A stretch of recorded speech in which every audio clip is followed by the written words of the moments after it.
welcome to the Soapboxx podcast. I am your host, TJ Legacy, and I am joined with the fam today, all the way from Boston, Brockton, the lady from the north. What's going on? Jesse, how you doing? What's popping? I'm doing good. How are you? What's good? You got a glow? It's the light.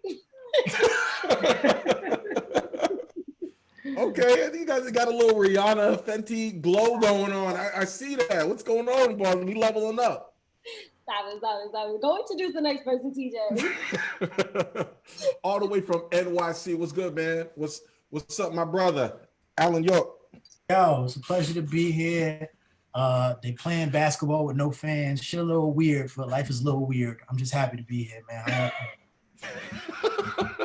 So basically they got everybody on lockdown, but they letting them out of their quarters to play basketball. So basically it's just a prison game. Basically prison basketball. It looks like the YMCA, but with LeBron James out there. But we're gonna keep trucking. Yes. And from Tallahassee, Florida, what's going on, Javonni? How you doing? Javonni's got the Tupac go. Unmute yourself. Well, that's better. You got the Tupac West Coast going on. What's up, Javonni? Exactly. Hey, just happy to be here. We'll be sipping on my nice wine and excited to talk about what we're going to talk about today. No doubt. I saw Javonni's Instagram and she was out on a beach tossing up fruit, living the best life, and I was like, you know what? I got goals too. I got dreams and goals. Listen, you gotta do it. I got dreams and goals too. No, I liked it. And yes, for those who are originators of the Soapboxx podcast or Soapboxx Sundays, you are familiar with our special guest. It is licensed mental health therapist or licensed psychotherapist, Schellie Fanfan. How you doing, Schellie? Welcome back to the Soapboxx. Hello, everyone. So happy to be here. Be back home. Yes, absolutely. Our unofficial co-host and cast member of the Soapboxx podcast. Listen, we haven't talked to you since February. How's everything been going? What in your field and in personal life? How's everything? Well, everything is going really well. I had this conversation with a friend of mine just on Tuesday morning about just how blessed we've been during these challenging times. And so I have been well, my family is well. We had some losses of close friends in New York when things were hot there with COVID. But we just kind of persevered through it. Things are going well with the business and thriving there, and really had an opportunity during quarantine to build out new tiers for my business. And I just made it productive. My daughter has been home. She goes to school in New York. She goes to Fordham, Young Ginger Ale.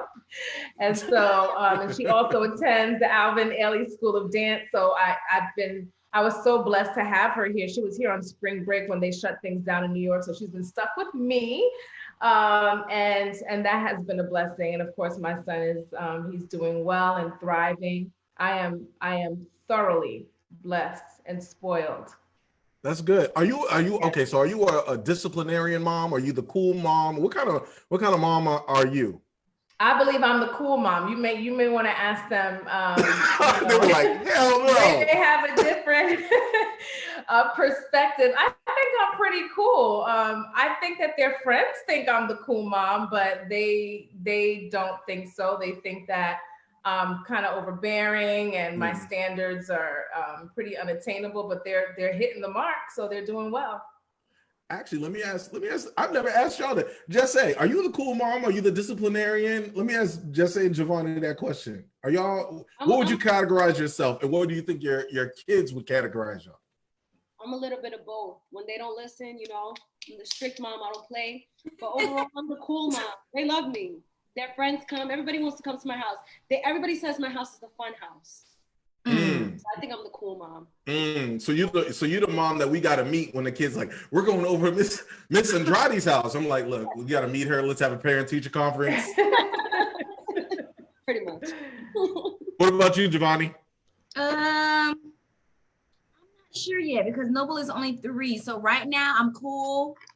I already know I'm gonna be the cool mom. I mean, I'm the cool friend, so I really don't see, you know, like bet, I don't know. bet, Alan. One day, our blessings of you'll be the cool dad one day. Just sprinkle those blessings over towards you. Listen, and no habla esperante. No. Listen. So the reason I wanted to invite you on, Schellie, and I want the original cast to be here because I wanted to really talk about. It's been a big week about mental health issues, but really about self-care, right? And so a funny thing happened to me. I have a personal story. So it was my mother's birthday this past week. Shout out to my mother and celebrating her, what she told me, her 26th birthday. Please don't do the math. I don't know how that works, but it's her 26th birthday. So we went and we got pedicures, right? And this was my first. She's been asking me to do this for a while, but we went and I went with her. And we've been trying to do this together. We went together. And so I was like, I did this and I said, yo, it was a good experience, whatever. Shout out to that poor girl who had to, scrub my feet and everything. I did have to pay her a little extra because there's been a lot of neglect. This is my first time. I've never done it before. But I made a post on my social media and I said, fellas, we got to do this, man. I went to my first one. We got to do these type of things. And, we need you, or am I late? And I had like 60 dudes telling me that they've been getting pedicures for years and years and years. And I'm like, these are just things that when it comes to like self-care that men don't even talk about. Alan, have you ever had a pedicure? I have not. My mom has been trying to convince me since I was 18, and I'm not opposed to it. I'm just a little ticklish when it comes to the filing, and I just haven't gotten around to it, but I'm not opposed at all. No, and I wasn't necessarily opposed to it, but I just didn't think like that's something that, and in the comments we're talking, it's something that when it comes to self-care, we are not really sharing tips. Like you'll never see a group of guys say, hey, let's go get pedicures together. Because I guess I was told that's taboo. We're not doing that. But most of these guys are going with their girlfriends or their significant others. So which got me to think of what other self-care tips that people are doing without actually sharing. Is that normal? And I wanted to ask you, Schellie, is that normal that you see guys who are pretty neglectful in their self-care regimen, so they keep it to themselves?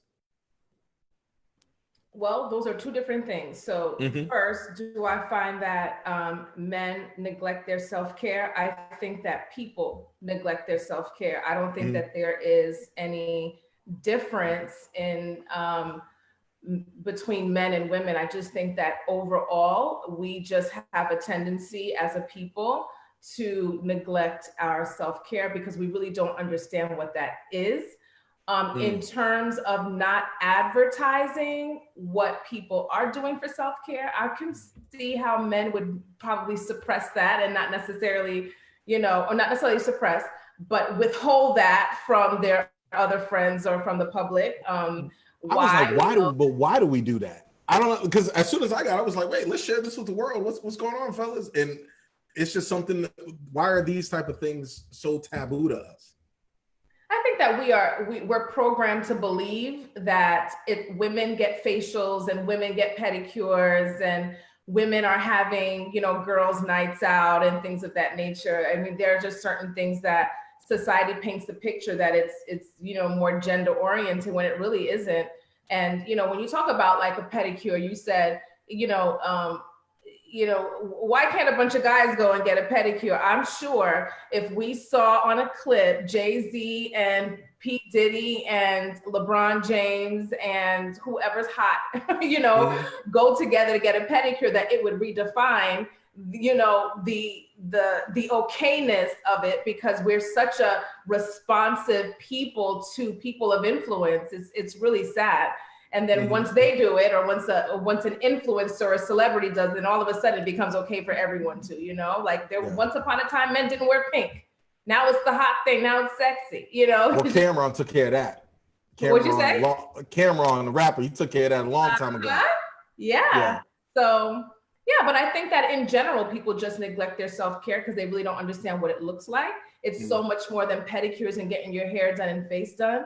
Yeah. And for those men who don't necessarily like to be, verbal about all the things that they're doing, laying in the sun, meditating, going to yoga, it's all societal. And it's so sad that we allow society's views on things and their standards to become ours. I want to go around the horn and ask my co-host, what are your self-care regimens, or what are things that you do to kind of, I wouldn't say, not escape, that's not the right word, but stuff that you do for you to like unwind. Look at Javonni's drinking her wine right now. So, but what do you, I'm gonna start with you, Jesse. What do you do to kind of just have your time, me time, I guess? I definitely like me a bottle of wine, a whole bottle just to myself. I like to go get my nails done. We got Schellie's like, we're gonna unpack that later.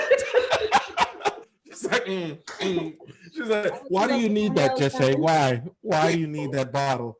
Because I do. Stop it, TJ. Go ahead. I like to get my nails done. I like to get my toes done. And, I like massages. That's like my top thing. But with the whole coronavirus, I can't get no massages right now. Javonni, what about you? You know what, TJ? I honestly feel like I'm still in the process of narrowing down what exactly it is that really allows me to just feel like I'm giving myself 100%, I don't know, self-care or self-love. Like, one thing that I did find out though is that I love to go outside, and that really helps me. So whether if I'm like in nature, I love nature, the beach, the sun. I just like to feel the sun. But at the same time, I don't want to be forced to do it. Like, I don't want to go exercise, but if it's just me just going outside and walking, that feels good to me. And I also feel like reading a book allows me to feel like I'm putting more knowledge into my brain, and I like to gain wisdom. So that's self-care for me. But I don't really have like a regimen yet, because I'm still in the process of figuring that out. Honestly, I just learned about the word self-care like 2 months ago. So I'm learning myself, and I'm gonna touch on mine after I ask Alan. What's your how do you unwind? What's your self-care regimen? Wow, I think it is a little I think it can fluctuate depending on what I need care from, if that makes sense, because often music is that for me, but sometimes if I may be in an album cycle, or if I'm in a slump or a writing slump, I may do something else to take care of myself, to get my mind away from the rigors of that. So a lot of times it is depending on what I am trying to maybe elude, or what I'm trying to massage at the moment. Lately, my building gym opened up like maybe a month ago. So getting up in the morning and getting a good workout in has been some self-care. I've made it to where, depending on what book I'm in, I try to read a book a month now. That could be self-care if the book is actually really good, or it could be torture and I'm just forcing myself through it because I feel like I got to get it done. So it does kind of fluctuate. So it's either, something physical, like exercising, or something creative like music. So to me, those are my most self-care. What about, Schellie, how important is it for people, whether they're in a relationship or they're not, for them to keep their individual self-care regimens and not to lose that? Because I think, sometimes in relationships we hear, oh, well, I'm losing myself. I don't do certain things that I do for myself anymore. Is it important to keep your individual regimen for yourself when it comes to your self-care? Or is it more important to invite your spouse or your significant other into that space or share space? So the answer is yes. We should have our individual, self-care regimens and maintain them even when you enter into a relationship. Can you do certain self-care acts together? Absolutely. But it is extremely important that we maintain a regimen alone as an individual. I want to say this very quickly, just to make sure that we are all on the same page about what self-care is. Okay. So self-care is a manifestation of self-love. Self-love and self-care are two different things. Self-care is birthed out of self-love. So a lot of the times when people are not taking care of themselves, then we have to really take a look at how much they value themselves. And for real, because I think sometimes we say, I'm a queen, I'm this, I'm a king, but do you really, what's that price tag that you truly place on yourself? Do you trust your thoughts? Do you trust your gifts? Do you trust your skills and abilities? Do you believe that no one can ever come into competition with you? Do you realize and understand that you are an answer to a world problem? This is all comes from, you know, really truly understanding who you are and loving everything about yourself. Self-care is a manifestation of that. And self-care is not only about doing the things that we want. Now, it's one of the things. So when we look at this, when we look at self-care, doing the things that we want to do is on the list, but it's not the only thing. So if you're getting your pedicures and you're getting your hair done and you're getting your facials, right, which are not human needs. I know sometimes we think that it is, but it's not necessarily needs. Massage maybe, because some of us actually need it. I need massages because of, you know, a lot of tension how I carry tension. Put that on my list. Put that on my list. Understanding the difference between what it is we want and what it is that we need. And first you have to understand what humans need, just as a human, what you need. And of course, what you need as a unique individual. And a lot of the times people are coming to therapy, guys, because they don't really know what it is they need. And so some of us need a mentor, but because you don't necessarily, because you're paying so much attention to the things that you want, you're neglecting the fact that you need a mentor. You need someone speaking into your life. You need an accountability partner. You need time in the sun. You need to work out. You need to eat more salads. You need to take a vitamin regime. You need time alone. You need to read that book. You need new information. You have to be able to make sure that you are constantly learning. Humans have to be in a state of learning till the day that they die. These things are needs. So to truly develop a self-care regimen that's really effective, is going to keep you thriving at 70, 80, you look like you're 20. It's from truly understanding what you need. And then of course, making sure that you give yourself time to indulge in what you want. I think that's very powerful of what you said, because when you talked about pouring into your, having someone pour into you, I just recently, I'm talking this year, realized that I've for years have just neglected myself, right? For whatever reason, or, you know, being involved in the community has really for several years have just engulfed my life, right? So I learned this year that I was an emotional eater. Well, I kind of had a hunch on that, but I learned this year, I came to terms with it, that I'm an emotional eater. And I came to terms that I'm someone who likes to breathe life into other people, speak positivity, do for others. You know, my phone is always open for those who can call me. But, you know, I don't necessarily have that. Or was I open to people calling and asking, like when people call me to say, TJ, how you doing? Someone just did it to me, right? And I'm like, okay, yeah, what's up? What you need?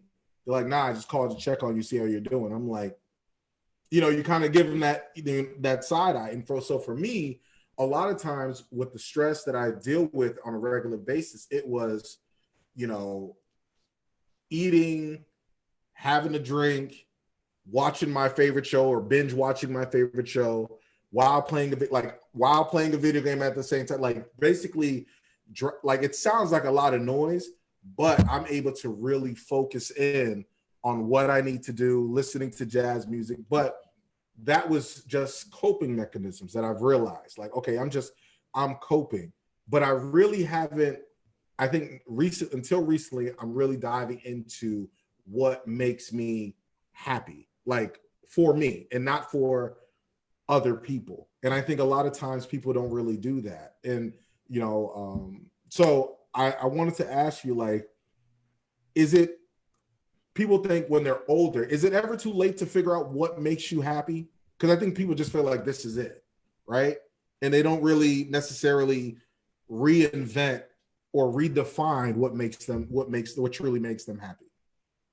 Am I in the right ballpark with that? Yeah, it's never too late. It isn't too late. I think that, you know, we go through different things in life and we go through different stages. I find a lot of the times when I'm getting people that are coming for existential issues, which basically means like, what's my purpose? Why was I created for? What's my space in life? I often find that, well, I get it at all different stages and ages, but one of the ones that need the most encouragement are when people are coming in when they're in that empty nest stage, because they have poured out everything into their children and have lost their identity and have not necessarily really poured into their own lives and their own purpose and not necessarily nurtured their own purpose. And so when their children graduate and leave, they're looking at life like, what do I do now? And they're looking at their husbands or wives like, who are you? I really don't like you. You know, and so it's like especially during COVID.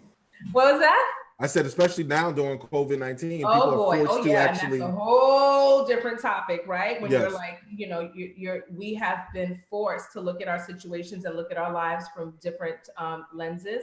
And I think the smoke screens have been removed for some of us. For many of us, the scales have been removed from our eyes and we're seeing life for what it is.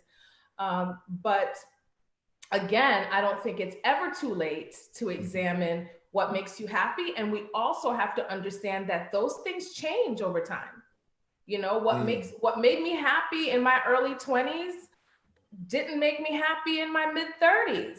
And I couldn't really understand why there was so much emptiness. It was because the people that made me happy, the activities that made me happy, the clubs that made me happy, the music that made me happy just weren't serving me at one point.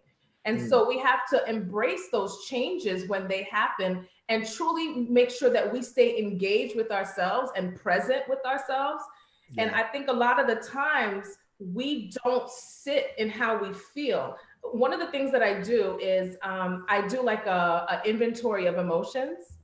And so basically that means— I like that, inventory of emotions. Yeah, so I'll say, tell me the last time tell me this week when you were happy. Explain a happy moment. Tell me this week when you felt unfulfilled.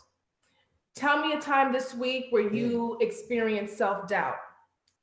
Tell me a time this week where you didn't feel like you were enough. Tell me a time this week where you laughed to the point where you almost peed on yourself. And we go over that. And I find that it is so difficult. The more far removed people are from their own emotional spaces, they can't answer it. Like, the last time I laughed, the last time I didn't. And then what I do is I don't move.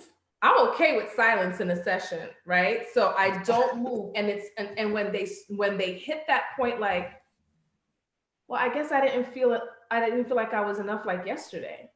Okay, well, tell me about that. And then they start talking about it, and then another emotion out. I remember the last time I cried now. You know, we just don't get, and we just do. Humans are supposed to be, but we have gotten lost in just doing, every day, doing, and not being. And when we allow ourselves to be and just sit, like, even at the end of the day, think about it. What did you love about today? What didn't you like about today? What can you do tomorrow to make the things you didn't really like about today better tomorrow?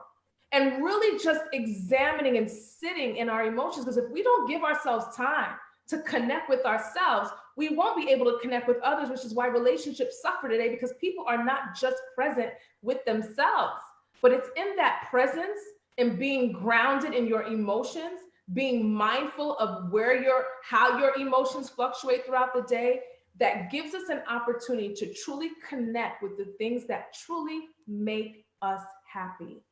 It's engagement. It requires a self-awareness that people have to literally work to get. I want to ask, go around the horn.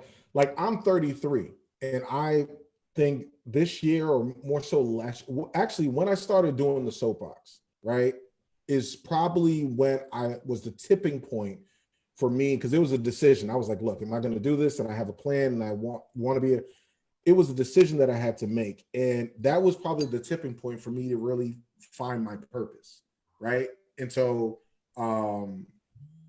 as far as knowing my purpose, as far as like what I want to do with my life, what I value. And even recently, my friend's father passed away. And so when you said the whole thing about, oh, when was the last time you cried? So I was like, man, I did cry. And then when I was done with all the emotions and stuff, I was like, I couldn't remember the last time that I actually did that, because I'm always so focused, like on the go. And so I guess my question to everybody is when did you, or have you, or do you think that you've discovered your purpose at your age, or are you still trying to discover your purpose, do you feel? Which is okay, because I mean, I haven't fully, but I kind of have an idea. Anybody can take that. I'm still trying to figure it out, to be honest. Even like when I was in college, like I kept changing my major because I never really knew what I wanted to do. And when I dropped out of grad school, it was like, for me, it was like, I'm not going to put in all this effort when this is something that I truly know in my heart that this isn't what I want to do. So I feel like I'm still trying to figure that out. Like there's some moments where I feel like I think I know what I want to do, but I'm not putting the effort into it. So it makes me like think twice, like, is that really my passion? So I think like for me, I'm still trying to figure out what my purpose is. Yeah. No, and are we saying that right? Is that like, because I know a lot of times when people have to say purpose, it's almost like a career, it's a career path. And I've said the same type of thing, but purpose, but I'm getting a hunch that purpose is, maybe you have a different definition of what purpose is. I do. Okay. It's a blessing when you can find a career path that channels your purpose. Okay. But your purpose is the reason why you're here. Your purpose is why you were created, why you have that sarcasm, why do you have that gift of communication, why you're able to discern people, why you're able to, how you're able to make people laugh, like all of the unique skills and abilities and talents that we have, the reason why they are contained on the inside of us, right? Why we are the container is purpose. And the thing that is very important, Jess, I'm sorry, I have really bad eyesight. It is Jess, right? Yes, yes. Beautiful, the glowing queen here. You don't have to look for purpose. You dig for purpose. It's on the inside of you. And a lot of the times, like when people ask me, like, so when did you discover that psychotherapy was it for you, and encouraging people and empowering people? Well, that was always who I was. It was always on the inside of me. I did it as a child. A lot of times when we want to find purpose, right, or dig for it, you got to go back to your childhood and start putting those pieces together, because I was always talking, always with the microphone, always, even in the streets, talking to homeless people, ever since I was young, I had the ability to see the greatness in people, no matter what it is their behaviors were manifesting. And that is a characteristic of a true empowerer, because you have to be able to see the good in people. In order for me to sit across from a pedophile and treat him or her for 6 months or more, you have to be able to see the good and the potential in people. And that was always in me. I had dreams of sitting in an office across from like family, like a family, and I'm on the other side of the room. This is before I even understood what psychology was. I used to have dreams that I had a microphone in hand in these big gymnasiums or big, venues with thousands of people just sitting there to watch me speak. It was always in me. And if you could dream it, you could achieve it. A lot of the times when you're dreaming and you're fantasizing, that can't come from nowhere. It can only come from a seed. Dreaming and fantasizing can only come from a seed, and that seed is your purpose. And so we have to make sure, though, I want to say this. I spoke with someone today that said, I think that my purpose is in nursing, but I absolutely hate it. I find myself caring for sick loved ones. I find myself caring for friends and family that are sick, and I don't like it, but I guess that's my purpose. And I said, wait. Purpose will never be that. A talent, you could be talented at something that you absolutely hate, but that's not your purpose. Yes. Right? You could be talented But that doesn't necessarily make it your purpose. You're just talented in that thing. And so often we mistake in the things that we're talented in for our purpose. Purpose doesn't drain you, it builds you. It's invigorating, it's elevating. I could do this for 8 to 10 hours and someone will have to come to me and say, Schellie, you haven't eaten yet. Schellie, you haven't. When I'm writing books, I could do that and just, I could go nonstop. Why? Because it's building, it's invigorating, it's hydrating, it gives you oxygen. When you're operating in purpose, it's not something that would cause you to feel drained or depleted. Now, will we get tired? Sometimes we're human, right? Yeah. Will there be challenges? Of course. But when you're operating in purpose, it's a different energy that continues just to multiply exponentially. So let me toss to the Alan. What about you? Okay, you think like as far as what Schellie just said in her definition of purpose, do you feel like you're close at your age, or do you feel like you're still discovering or digging? I think what my purpose is, I think I'm close, and I'm always trying to find ways to just enhance it. Like I really, outside of music, which I do think is a form of kind of bridging people together, I just think on a human level, a lot of times what brings me joy is just kind of connecting the dots. Like, this person has a skill and a talent, or this person does a service and this person needs a service. And, if I can be that person in the middle to help connect the hands, then I'm very happy in doing that. So I think that somewhere along that, I try to do that on just on a friend-to-friend basis, a peer-to-peer basis.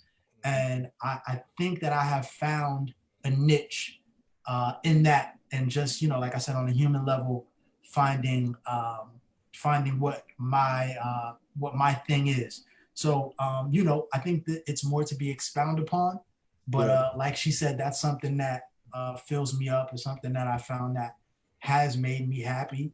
And, I can, from there, I think a lot of times that's the hardest part with people. And I always say, the way that just how education and capitalism and how the country is structured, we're not really taught to nurture those things because we're so caught up in the rat race.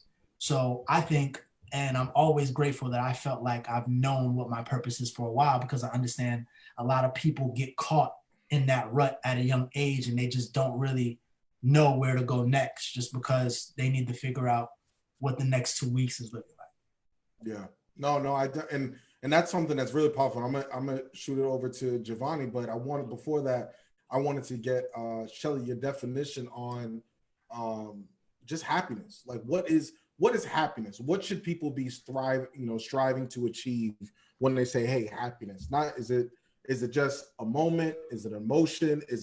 What is happiness? Happiness is an emotion, and happiness, because it's an emotion, it can fluctuate. So I think, though, when what I think people are trying to achieve, I'm saying I think, but it's really that I know. Yeah. What people are trying to achieve is joy.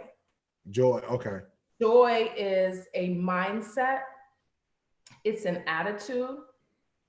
It is an energy. Joy is in the midst of the storm. While this may not make me happy, it doesn't take away from my joy. And that's the difference. So happy is an emotion. I don't want to strive for something that can come and go as situations change. I don't want to feel like, my satisfaction, my fulfillment, my ability to smile is contingent upon anything. And that's what joy is.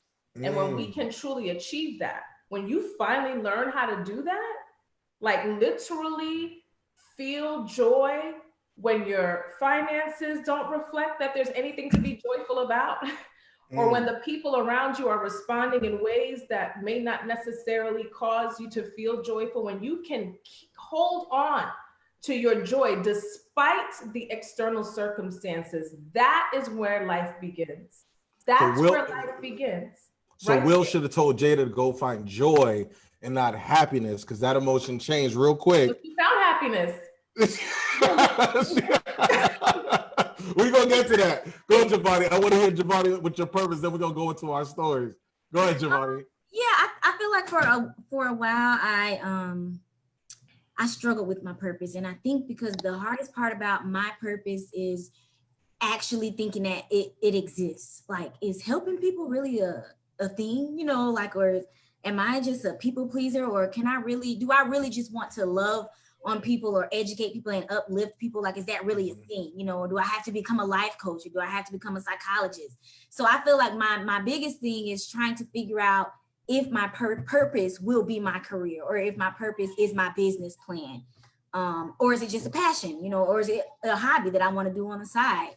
But I definitely feel like, just in general, I know what my purpose is. I just don't know how to use it all the time. And I think because what I do naturally, I guess you could say, in my mind, it's just like, this is what I'm just doing. But if I go back to my childhood, it's just like, no, that's who you are, or that's your purpose in life. Even I had a problem with a while back. Like, I used to just be like, you know what? I'm not going to be this person anymore. I'm not going to be that giving person. And then somebody just told me, it's like, you know, if you're a giving person, that's not going to change. You know, now maybe you can control it, or how much, you know, maybe don't let it affect your life or your finances, but it's okay to be those types of people, or that person. And I feel like that's where I am now, more so accepting, like, this may be your purpose, and how are you going to use that to just fulfill, or not just yourself, but other people around you. No doubt. I definitely, you know, with this week, and really actually this year, with the death of Kobe Bryant, we have Representative John Lewis, and you had, you know, my friend's father passing away. It has me thinking a lot about mortality, and really putting, like, my perspectives on things have really changed this year, where I thought, like, oh, you know, it's activism, you know, going out there in the community. And I do that. And I feel like I have a skill set to bring something to the table in order to achieve a goal, a collective goal, and bringing people together and talking about policy. But in my personal life, it's more of like, what truly brings me, and I thought it was happiness, but what I think I'm trying to achieve is what truly brings me joy. And I think I'm right on the cusp of understanding what actually brings me joy.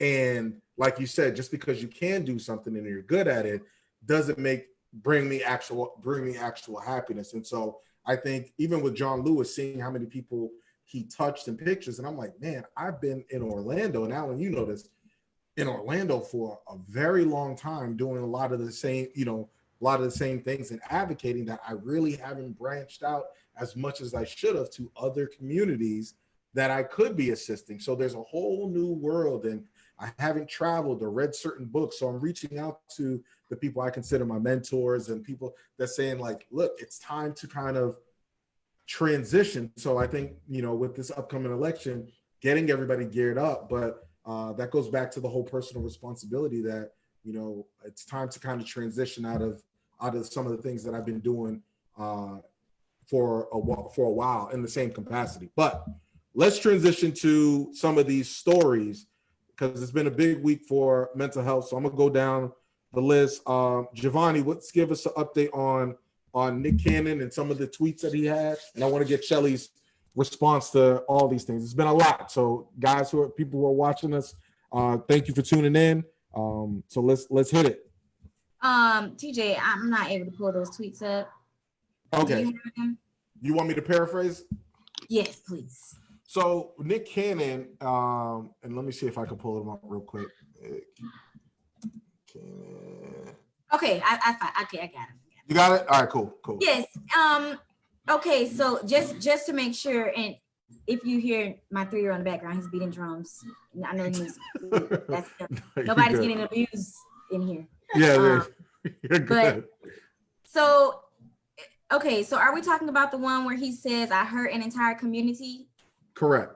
Okay, so Nick Cannon tweeted, I hurt an entire community and it pained me to my core. I thought it couldn't get any worse. Then I watched my own community turn on me and call me a sellout for apologizing. Good night, enjoying Earth. He also tweeted that same day saying, first and foremost, I extend my deepest and most sincere apologies. This one isn't from last week. This is this week, I'm pretty sure. No, you got the tweet. You got the first one was the one we were talking about. Oh, okay. Yeah. So my question to you, Shell, is like when people tweet out things like that, is it a cry for help, or is it more of like a mercy call because you don't want people to continue to criticize? Oh, sorry. I need to add one more thing. On his tweet for the location, he put heaven, and then he wrote, y'all can have this planet, I'm out. And so, of course, that's going to send a signal like, oh my gosh, is Nick Cannon about to commit suicide? Well, it depends on the person. I find that people use social media in so many different ways. There are people that use it as a form of therapy. There are some people that use it as a form of what I call virtual courage, kind of like liquid courage. You wouldn't say it in my face, but you'll do it on your timeline. That's right. You're damn right. Right? Yeah. People use it to channel, extreme emotions. Some people use it as very self-serving. I think a lot of what we saw with the whole red table thing, I thought that was very self-serving. That's my own personal opinion. I think it was very strategic. So, it depends on the person. However, do people use social media as a cry for help? And the answer is absolutely yes. Talk about that, because we touched on. Well, I know I made a joke in jest, but what didn't you like about the red table talk and the entanglement comment that Will and Jada made at that during the red table talk, in their confession about him and her and August had an entanglement and getting together and stuff, and they were on. Some people say, well, it's okay because they were on a break or they were separated. What's your take on that? How do you go on a break when you're married? I don't know. I've never been married, so there ain't no breaks over here. I don't understand. All gas, yeah. I don't get that. How are you on a break when married? And when we start, when we're not clear about things, and it's only destruction can only happen when there's no clarity. So I didn't understand that about being on a break. However, they are married until death do them part. Maybe I'm old school. Maybe I'm just what's the word that you use? Traditionalist? Was that what you? Is that how you describe yourself, TJ?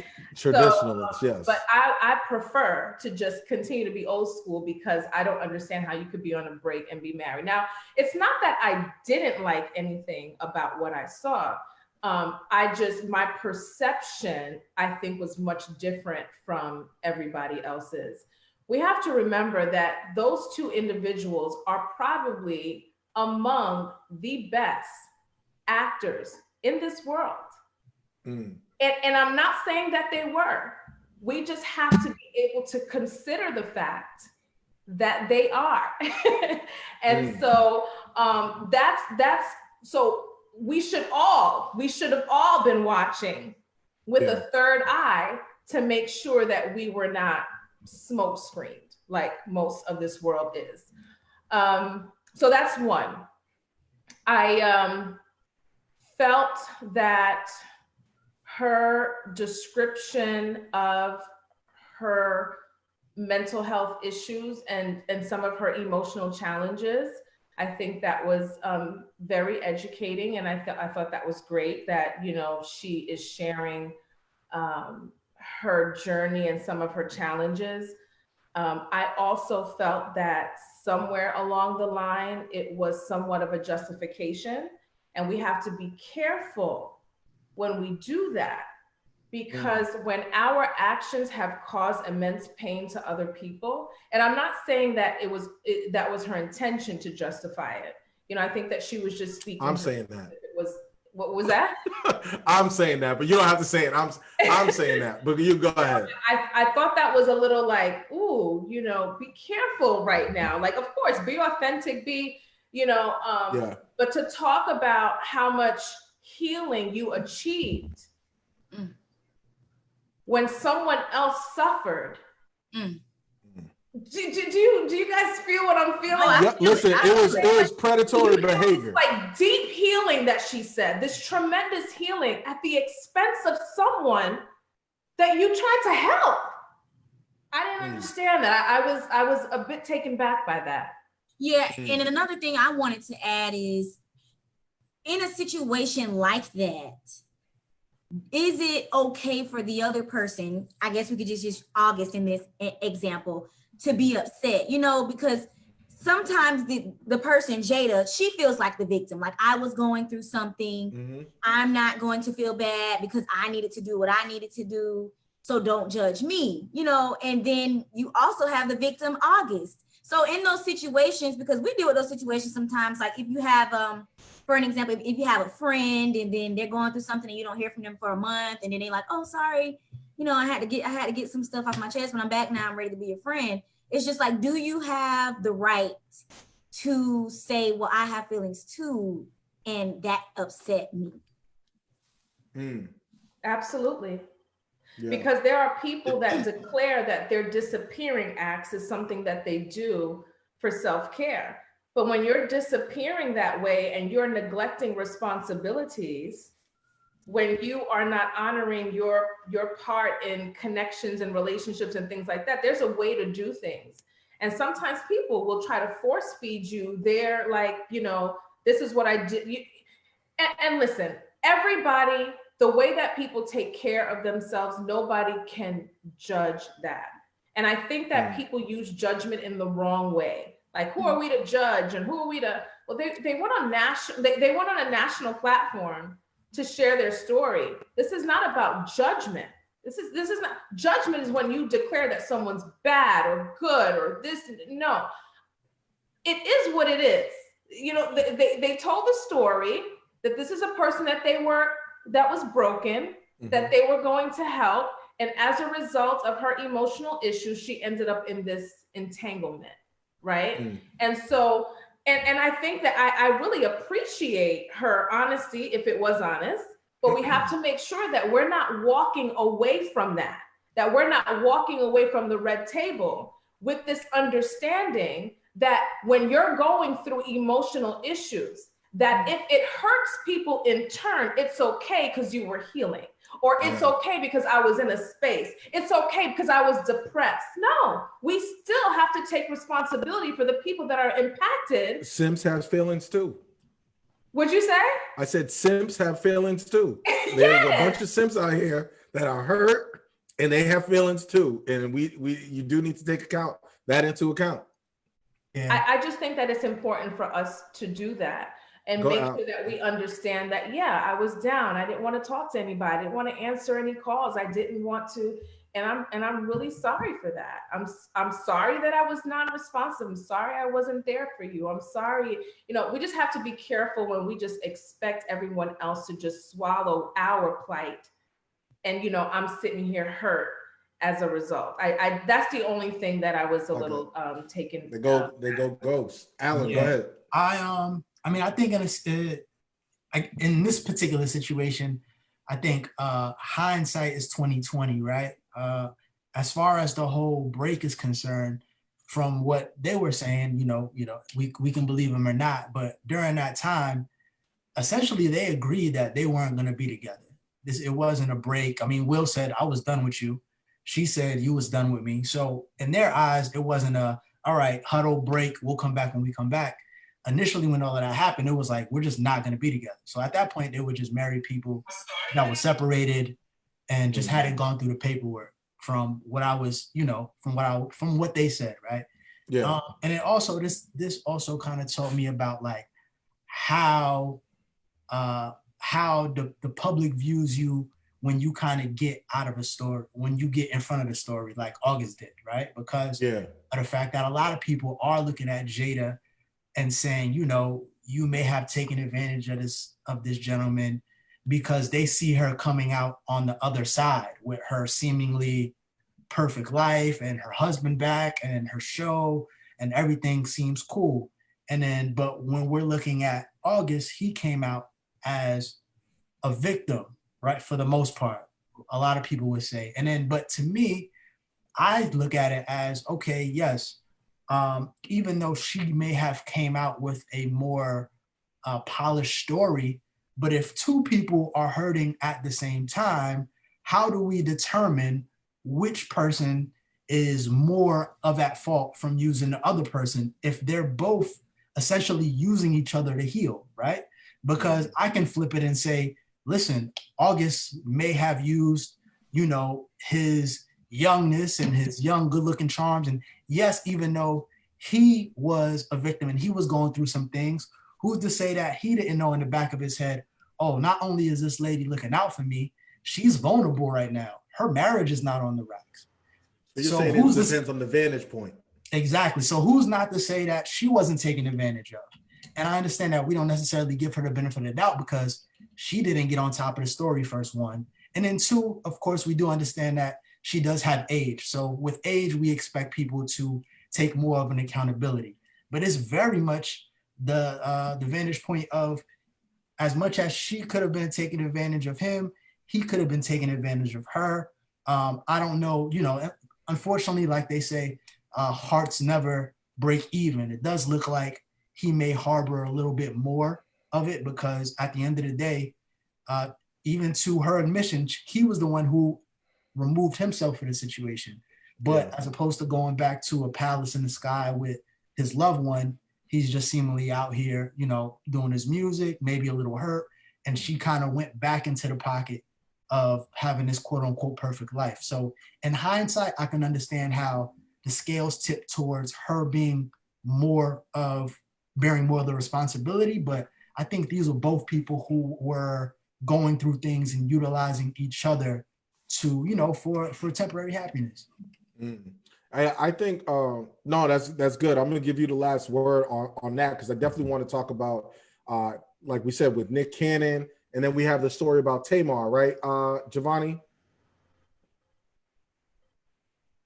Tamar, yes. Yes. So Tamar Braxton, everybody, I mean, if you are not familiar, I mean, for years, I feel like Tamar Braxton has been going through things just with her family, her relationship, her sister, her being molested and raped for I didn't know that. several years by a, don't quote me, but someone that she and her family knew.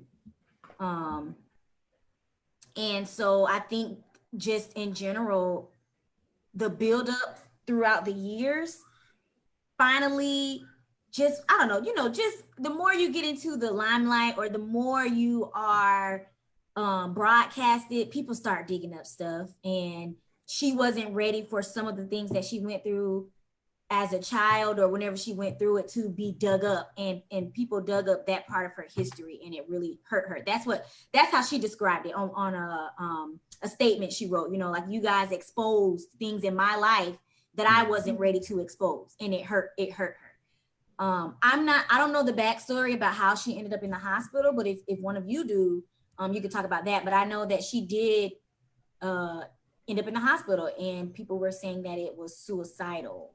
So that's all I know as far as Tamar and her mental health. But the Tamar Braxton story, or any of the, I don't know if you all watched the Braxtons, but they individually, each one of them from the mother on down, have their own personal stories to tell. So the Tamar Braxton story is not new, but I don't know, you know, I think it kind of is like one of those stories where, just like Alan was saying, where people were saying that she was treating her husband bad, so how is she the victim now? And in my mind, I'm just like, how do you even weigh out what has more weight when it comes to somebody being hurt? You know, like if just because somebody else may not have been molested, but somebody else lost a child, or they just feel like they don't know themselves, doesn't give another person more weight to tell somebody that they are no longer the victim. You know, things like that. Like, does my baggage not have weight because it isn't as deep as yours, or because you grew up without a mom and I grew up with the mom? Can I not feel lonely or helpless sometimes? And I think that's in general what our generation, we have this whole idea of, like, if you ain't make it out the mud, or if you wasn't raped or beat up as a child, we don't really want to hear your excuses on why you're being suicidal. And I think you bring up a good point. I'm gonna ask Schellie this. Do we do that in Black society, or even with our public figures? Do we do that comparative trauma within the mental health space, where, hey, if I'm going through something, so I can't really focus or care about what you're going through because I'm going through something right now, and you're a celebrity, so we shouldn't really care about your mental health as much as people who aren't in the limelight. Do you see that? What's your thoughts on comparative trauma? I actually just came up with that term, by the way, so it's not a real thing, but hey, it sounds good. Comparative trauma, yes. It sounded good. Yes. A couple of things. So yes, we do that because we don't understand how the psyche truly works. Not everybody went to school and has the credentials to determine what's traumatic or what is dysfunctional, what emotion is considered a disorder. We don't, not everyone has the credentials, the experience, the anointing to make that determination. So in our ignorance at times, we'll hear things and not understand why people did the things that they did, why they responded the way that they responded. Like, how did Kate Spade kill herself? Like, that doesn't make any sense. Like, who would do that, right? We really just don't understand. I remember telling a story about a little boy. He's probably one of the worst eating disorders that I've ever seen in my entire career. And he, at the time when I was brought onto the case, he was about 12 or 13 years old. And he was in a residential facility for the worst adolescents that were dealing with eating disorders. So his eating disorder was anorexia nervosa, which means that he wasn't eating, very skinny and things of that nature. And so when I got brought on the case, they were trying to figure out a way to kind of see, because at that point he was in the residential facility for about a year. And so in fact finding about when this started, this is the story. So when he was about 8 or 9 years old, his family came from Puerto Rico to visit. And these were people that had not seen him since he was a little boy. So they come into the house and they live in, upper class, like Windermere area. They come from Puerto Rico and everything. And one of the men that visited was an uncle, and goes to him and pinches him on his nipples and calls him gordito, which is like a term of endearment, right? Mm-hmm. And so they said that night he had refused to eat his dinner, and everybody was having a good time, bonding.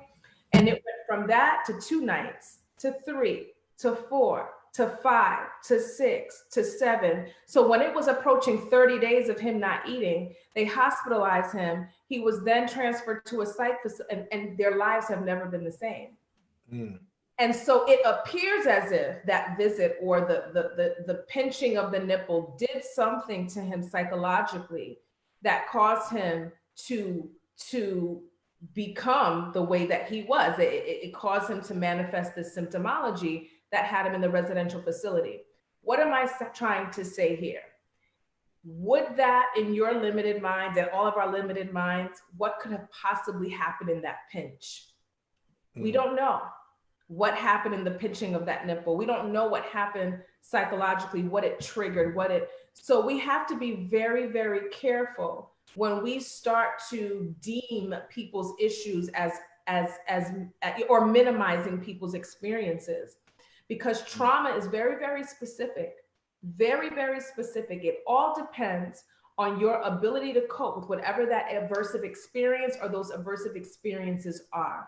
There are people right now, secondary trauma with everything that's going on in this world, that are in psych facilities as we speak, that were okay in February, but now are literally in psychiatric units because of everything that has gone on recently with our marching and the protests and everything that we're trying to do to address inequality and inequities. And so again, it all depends on what happened when you saw that image. We were all taken back by everything that we saw with George Floyd, but for some people, they literally entered into a place where they are not functional psychologically right now. Not even psychologically, not functional, period. They can't work. They're not able to care for their kids. They can't sleep. They can't eat, so everybody handles things and situations and undesired triggers differently.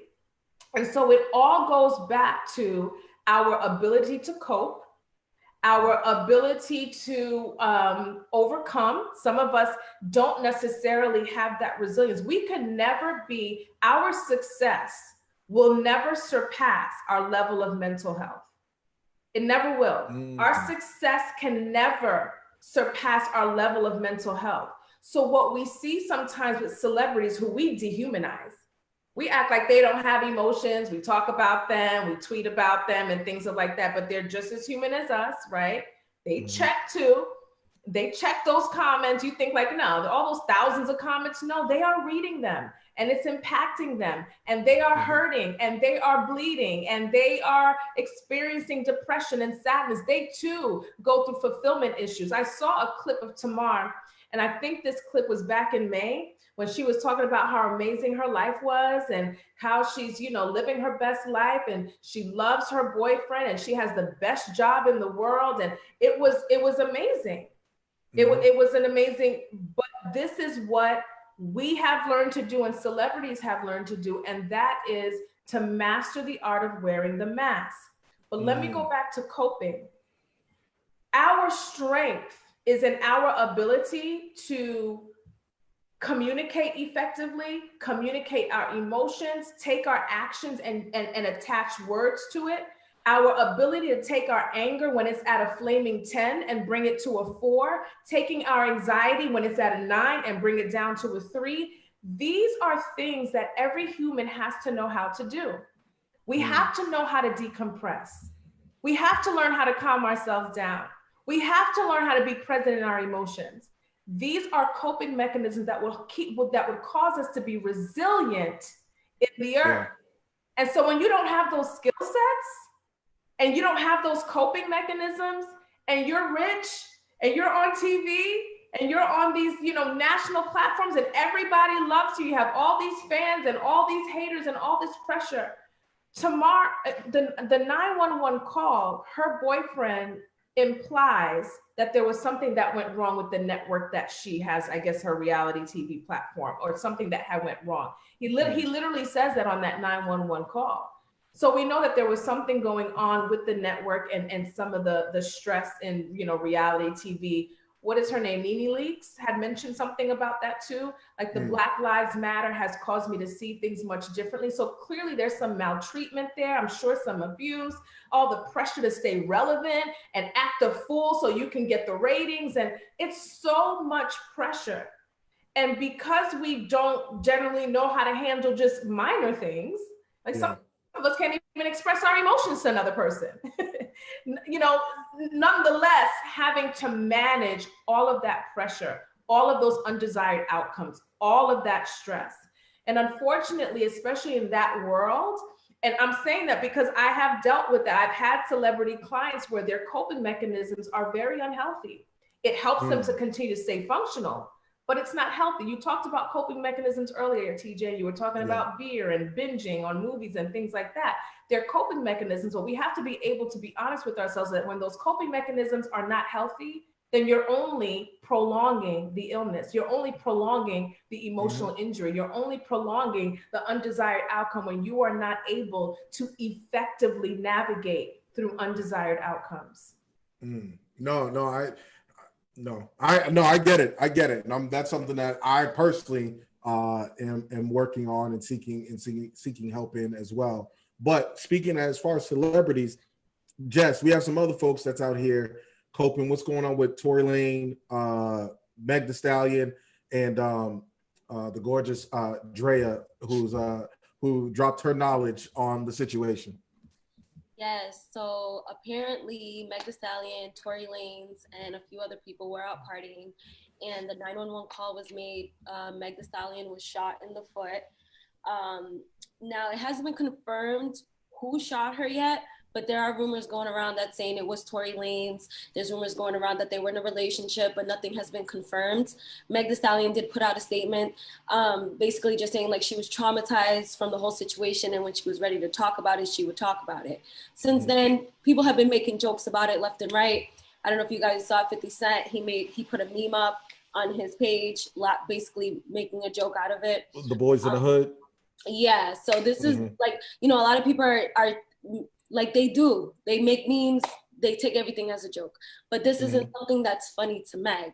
So Drea, she was on a podcast and she basically addressed the situation, and she basically said that she was here for it. She was here for them.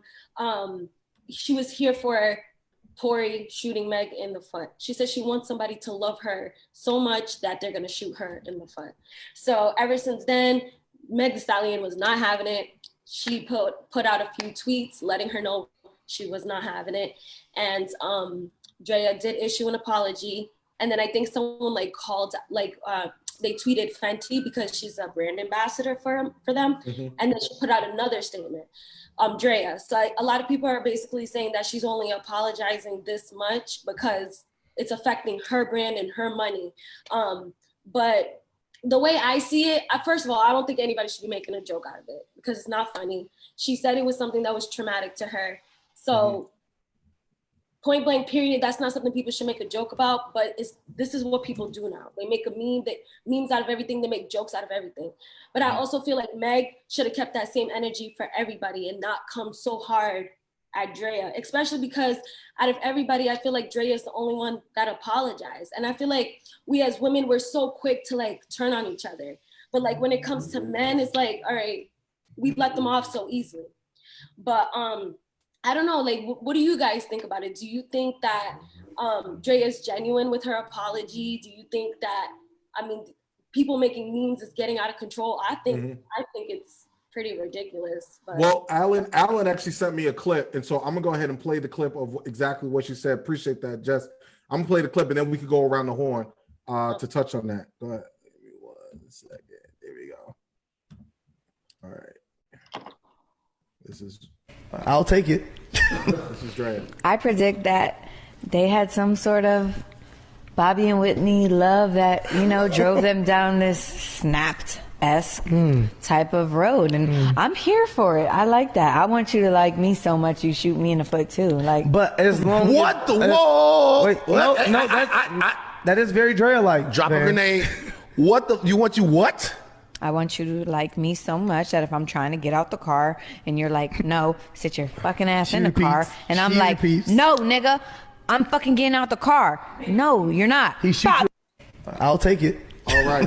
So that was Drea, who's not a philosopher. That's not her lane, like at all. Like, I don't know why she would even say that, but she did attention. No, but honestly, I don't want to disparage anybody, right? Anybody watch Martin, the TV show Martin, right? Yeah. Cole was just not there. Cole was just dumb. And I don't want to disparage anybody, but they're just people that just don't, it's not connecting upstairs. It's nothing clinical. It's just some people just not smart. And everything about her just, screams that she's just not an intellectual. Let me just say that. She's not one of these intellectuals. And so it seems like she's just talking and not making any, and she thinks that she's making sense. But for me, that is what she likes. Sign from a person who looks at other people's lives and really wants to have those other people's lives. Like, she probably secretly wants to have a lot of other people's lives. Like for me, that's what I got from it. Like if one of my friends is like, yeah, I wish my man loved me like how he loved you, those are red flags for me. I don't want nobody to be saying nothing like that to me. Because you don't know what's going on behind closed doors with me and whoever I'm with. But if you telling me, oh, I wish somebody loved me like you, and those are the type of people that'll turn on you and steal your man and be with them and they want what you have. And that's what that said to me. I don't care if she was playing. And I would agree with Meg Thee Stallion. Don't play with me like that. What do you think? What do you think, Schellie? I don't know much about the story. This is the first time that I'm hearing about it. I don't really watch television like that unless like my kids kind of, put me. I don't really know. I knew nothing about it till this very moment. So I'm not sure if I'm the best person to ask. No, I get it. But you know what I took from it? It's just that, and I see guys do this too. There's just people that give. I would hate for, like, and Javonni, you touched on it. There's people that just give the worst advice. Like if that was a homegirl and for her to say something like that, like I think that's why there are women that are in some of these domestic violence situations, because they have some other woman or their friend saying, oh no, you got that body. Like we always try to put a sugar on shit. Excuse, you know what I'm saying? Like we keep saying, oh, that's not toxic. That's that Bobby Whitney love. You see what I'm saying? Like that's what I got out of that, which I thought was dramatic, similar to the Will and Jada, where they were like bad marriages for life. Like we can't. Why is it that in our society we can't identify things that are actually not good? They're not healthy. They're toxic. Like we have to just kind of paint a good picture over it. Like, no, you shouldn't have your marriage be like that. No, you shouldn't want a dude to shoot you in the foot and get that type of reaction. I think Lauren London did an interview years ago that was talking about, oh no, I can't. Or there was a girl who said that she can't go on a date or be with no 9-to-5 dude. Or it was B. Simone that said she can't be with no 9-to-5 dude. She need a entrepreneur. She need a go-getter, or Lauren London when she said she got to be with a dude who's thug. Like, I don't know. It's That's her preference. what? That's her preference. I heard the B. Simone's comment too, and a lot of people gave her backlash for it, but that's what she wants. That's what she looks for in a man. I don't think there's anything wrong with that. She wants someone who matches who she is. I didn't see anything wrong with when she said that at all. But is being shot in the foot the same thing? Like, I wish. That's not is that a preference? Being shot in the foot? I'm trying to figure that out. Is that a thing? That's not the same. And just to clarify, Drea did say that she doesn't condone domestic violence. And like you said, I mean, she does have a few loose screws, and she probably said that in the wrong way. But she's probably the type of woman who likes an aggressive man, and the way it came out was probably the wrong way, and she used the wrong example. The way she spoke about Meg Thee Stallion situation was completely wrong, but maybe that's what she likes. She likes someone who's aggressive, but she doesn't really want them to shoot her. I think masculinity and what that is just, there's such a warped idea of what masculinity is in our society, as far as like, oh, he's a real man because he portrays a thug, or he's a real man because he grabbed my head and he'll shoot me in the foot. Like, that's not, like, that's why we have a lot of things going on in the society that we have, is because people have no idea what actual manhood is. But I digress. Thank you for that. Alan, go ahead. I'm gonna let you go to Kanye. Go ahead. Yeah, just a quick interjection for what I mean. I think the majority of the heat that she's getting is just because of what the conversation springboarded off of.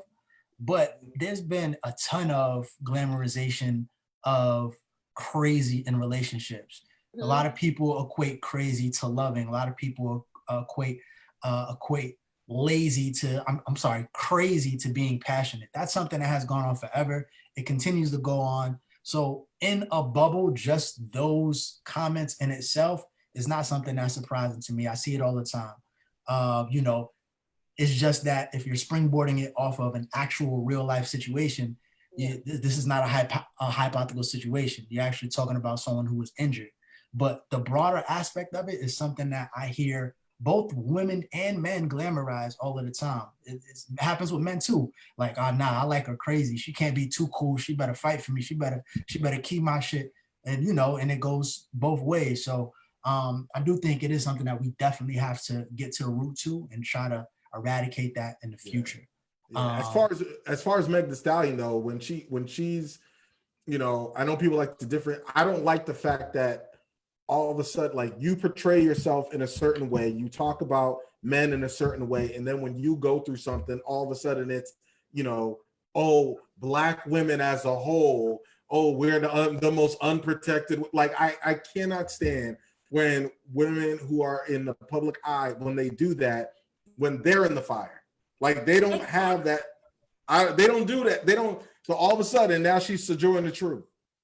Right. Yeah, I mean, She have a whole song called Real ass, what was it? Real ass bitch give a fuck about a nigga, No, and then all of a no, sudden, no, that's all the supposed city to girl. care. She have the I'd rather be your bitch, because that's what you're gonna call me when you see me anyway. But I mean, I haven't heard. I don't know her music like that, but you know, this has allowed me to do thorough research on Drea's Instagram to make sure that I view every single one of her posts to make sure that she doesn't say anything disparaging like that again. And I'm still doing it. I'm gonna give it another gloss over. But Alan, go ahead and take it away to the Kanye. But just to shoot, just to shoot Meg some bail. I don't think nothing in her music or even her image would paint her in any sort of hypocritic light for saying that statement. So shout out to Meg. I'm praying for her. Get well soon. Yeah, get well soon. And this week has been crazy. So it started, we have a gentleman, Kanye West, who has been off again, on again with his presidential aspirations. This whole week started with him doing a rally in Charleston, South Carolina. Yes, that Charleston, South Carolina, in which he made headlines because he stated that Harriet Tubman didn't free the slaves. He just got them to work for other white people. This also spilled over to Twitter, in which he called out his mother-in-law, Kris Jenner. Also piggyback off a statement he made on stage as far as his father, biological father, originally not wanting him and his mother making that decision, and how his wife didn't want their firstborn. But eventually, of course, they ended up having a beautiful young girl, North. So he's been making waves every other day. He's been Twitter ranting in regards to some of the things of his home life. Of course, this has rekindled the conversation in regards to Kanye, who is admitted bipolar, also admitted that he is pretty neglectful when it comes to taking his medication. And some people are shooting him bail because of that. Some people are not. So that has been a huge discourse and conversation as far as how that particular diagnosis has affected what we've been seeing the last week or so with Kanye. What y'all think? I'm gonna go to Schellie. How do you unpack? Let me put it to you this way: if Kanye West sat with you, what's the first thing that you would say to Kanye? Because I know what I would say, but what is the first thing that you would say to Kanye West, Schellie, if he sat in front of you? What brings you here today? Really? That would be the understanding. Which is how I start both sessions. For the first session. Oh boy, what would be the first thing I ask? I would ask him if he was joyful, like if he's experiencing joy. I would love to know that. You know, sometimes especially when you are analyzing people, sometimes you got to ask questions that are non-situational. Like, tell me about your regrets. If you can go back to a moment in your life and redo it, what would that moment be? I think I would ask some more of those abstract questions just to kind of get an idea of his cognitive capacity. I want to say this before I go further into to Kanye.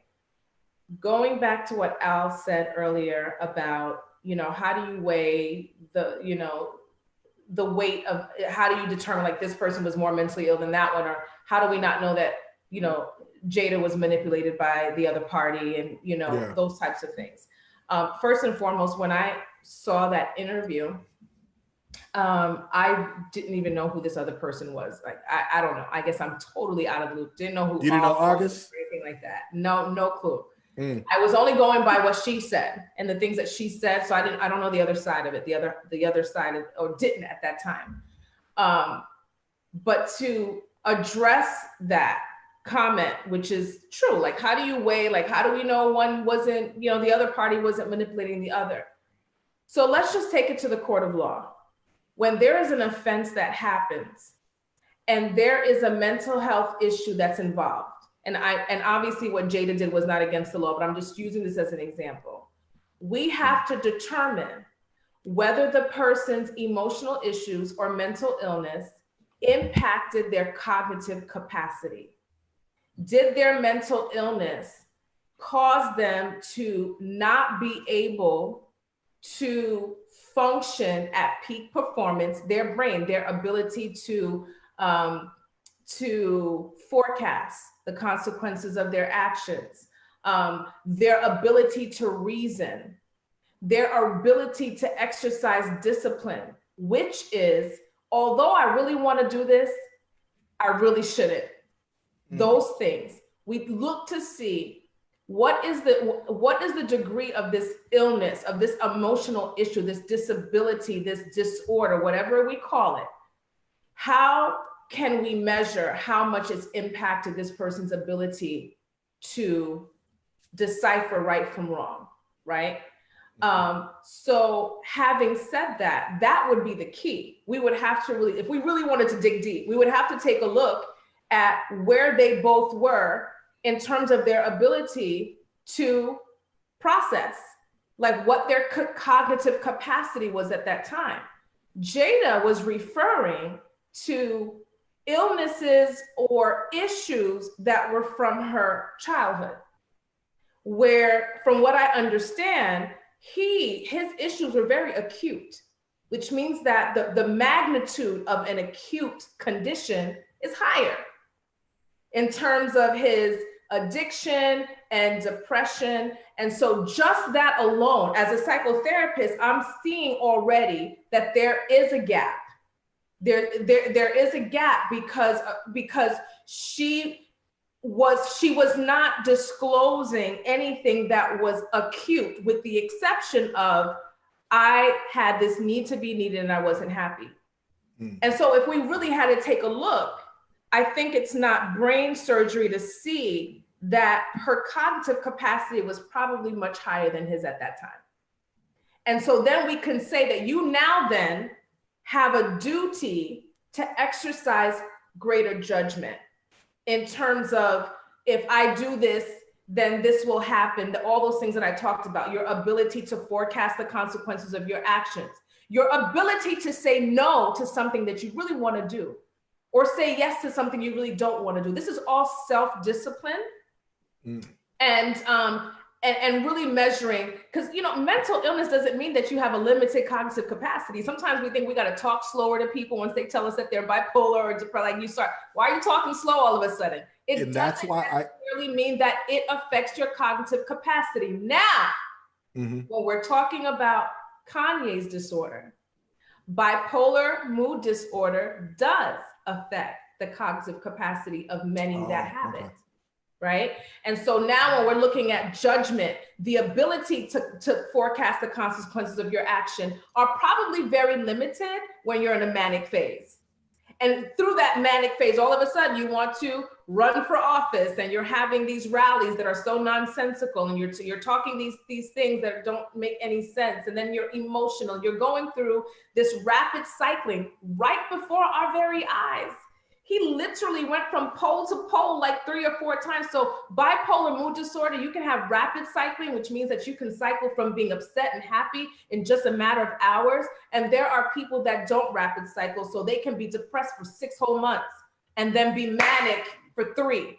They're having sex, they're gambling, so everyone has a different bipolar mood type. Let me ask you this, Schellie. He was clearly rapid cycling in that video clip.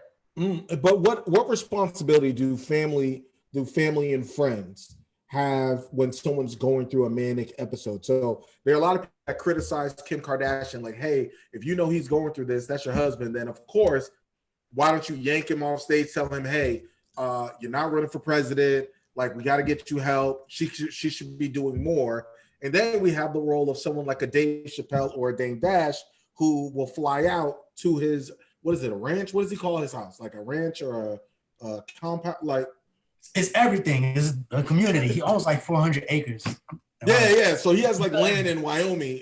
And so like he has friends come and meet him there where he's at. So what role for anybody who's going through this type of bipolar manic stage, what role does could she actually play to kind of not have him go through these things publicly? Well, first and foremost, someone had just made a comment about, how does he get these followers to do his bidding? He's an influencer. Remember what we talked about earlier? Like, we have this. I was a fan of Kanye too. I'm sorry? I was a fan of his music too. That's what I was saying. And sometimes it's okay to be a fan, but we have to be very careful about how we allow ourselves to be influenced. And so, we live in this world where influencers have so much power over our thoughts and our standards and our morals and our values. There's something called mental boundaries, and mental boundaries this is the line that I cross. You cannot, this is how I think, this is my value, this is my standard, and this is, and nothing, I'm not allowing anything to infiltrate this. I'm not allowing a celebrity to infiltrate this, an influencer to infiltrate this, the law to infiltrate this. This is my boundary right here. And we lack that. Like, when people are trying to honor their standards and their morals, it's seen as being judgmental. No, this is my standard and this is my moral. I'm not calling you wrong. I'm just declaring what mine is, and I'm aggressively protecting that. It's like we don't even have minds of our own anymore. But as it relates to support, you're talking about natural supports. And natural supports are extremely, extremely powerful. As a matter of fact, when we're discharging people from the hospital after being in a psych unit, we always look to bring in what we call natural supports. Of course, we want other supports like psychiatric support, medicine, therapeutic support, therapy, rehab, if that's what's needed. But there's something called natural supports, and natural supports are extremely powerful, sometimes more powerful than those other interventions that I talked about. So we need people that are going to help and try to assist a person who's not necessarily well. But I think for someone like Kanye, who is used to using his influence to get what he wants, I could only imagine that it would be very difficult for a family member to say, you can't run for president, or you can't, when we're dealing with individuals who have these mental illnesses, they still have rights. They still have rights. If they're choosing not to take their medication, that's their right to do so. They don't lose that. When they lose that right is when they get to a place where they become a danger to themselves and others. But prior to them getting to the point where they become a danger to self or others, they have rights. So if he wants to run for president, who's going to stop him? What are they going to do? What can they possibly do? I think that it appeared as if she wasn't supportive. I think it appeared as if no family members went with him. But I think sometimes, especially natural supports, they become extremely, extremely overwhelmed with the sick family member. Like, you know what? Go run for president. I'm done. Wash your hands. It's like, yo, go do what you got to do.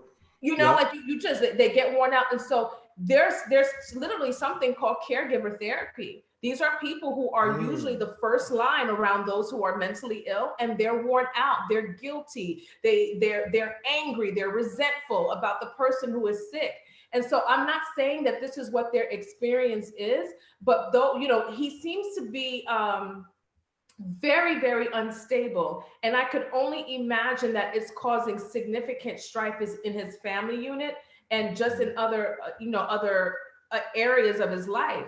But I do believe that he is completely symptomatic right now. From what I understand, most of the tweets that he was tweeting when he was probably at that place where his cognitive capacity was limited, that he deleted them, like so many tweets were deleted. Well, he did tweet about and I think he did tweet about his daughter and not wanting her to be sexualized, or say that I'll never. And I'm paraphrasing right now. Like he tweeted about North, talking about he would never let her do Playboy and all of these different things. So people are looking at it like, and he said Get Out, the movie Get Out was about him. Everybody knows that. And so people are like, wait a minute, is there really something going on with him behind the scenes with these Kardashians? Because, you know, we saw Lamar Odom, we saw Scott Disick, we saw Bruce Jenner, who then transitioned to Caitlyn Jenner. So where is there something going on? You know, even Reggie Bush went through his trials. Like, it seems like all of the people that are surrounding Rob Kardashian himself, particularly men, everybody who associates themselves with these Kardashians winds up in some sort of a free fall. And I can understand that, but I think Kanye West has been unstable for a really, really, really long time, like pre-Kardashian unstable. We just didn't see it. And so I think that he has had a bona fide mood disorder, his bipolar, for a very, very long time. And when you're working with that, so listen, so if I tell you, TJ, I really don't think you should run for president. That's like telling someone, I really don't think you should take your life. You got to remember that you have to be sober-minded enough to see and hear the input and the advice that you're getting from the people that you love. There has to be some level of sobriety in your thinking to be able to. So when you are full-blown manic that way and symptomatic, the last thing that a person with bipolar mood disorder, with a full-blown, who's in a full-blown manic episode, the last thing to expect from them is taking heed to direction and advice. So, Schellie, I know that we'd love having you on the show. There are some topics we didn't get to touch on. Maybe I'll write a letter to Ask Schellie and we can continue this conversation on your show, because I've never been on your show. I'm not, no pressure, but I've never been on Ask Schellie before, you know, but I'm just saying, but we'll continue that. But I do want us, because we are wrapping up soon, I do want us to do the moral of the story. So every week, as everybody knows, we do our moral of the story going around the horn. This week, I'm going to start with young Ginger Allen York. Go ahead. What's your moral of the story? Wow. The moral of the story today is find your happy place and nurture it. That's it? That's it. That's all I got. That's it? And wash your hands still. Everybody wash okay. I was about to say, wash your hands. Period. Jesse, what's your moral of the story? I don't know. It's a little difficult on this. This is the first time where I actually don't have one. But I will say, COVID is real. Wear your mask, wear your gloves, wash your hands. I bet. And Javonni, what's your moral of the story? My moral of the story is I myself am trying to do this whole self-care, self-love journey. Try not to be like so deeply involved into pouring all of myself into people.